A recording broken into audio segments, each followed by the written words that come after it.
मसीह के साथ एक होना ये सीरियल है। रूह और पानी, हिस्सा सोम, चपुटकाक मुसन्नफ, प्रोड्यूसर इमानुएल असलम, आवाज़ में शाहजाद शौकत। और यहाँ पर हम देख रहे हैं सफ़ा नंबर 16, सबक नंबर 2, स्टडी नंबर 2, पानी से पैदा होना, बॉर्न ऑफ वाटर। हवाला नोट फरमाइएगा। यूहन्ना की अंजील है और 3 बाब है, तीसरी आयत है और खुदावंद के कलाम में यूं मरकूम है। यसू ने जवाब में उससे कहा, मैं तुझसे सच सच कहता हूँ कि जब तक कोई नए सिरे से पैदा ना हो वो खुदा की बादशाही को नहीं देख सकता। खुदावंद के पाक कलाम के पढ़े सुन जाने पर उसकी बरकत नाज़िल हो। सब कहिएगा आमीन। खुदावंद का शुक्र हो। पानी का बपतिस्मा मसीह पर हमारे ईमान और बहाली की एक मोहर है। पिछले सबक में हमने देखा कि जब हम खुदा में तरक्की करते हैं तो बहाली की कितनी वसी गहराइयाँ जिनको ज़ाहिर करना अभी बाकी है।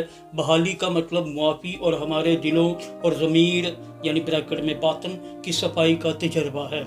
इसका मतलब आज़ाद होना, ज़िंदगी में लाए जाना और रोशनी में नए होना, सच्चाई में नए मखलूक होना, एक नाकाबिले बयान दौलत की महराज के बायस दौलतमंद होना और नए सिरे से खुदा से पैदा होना।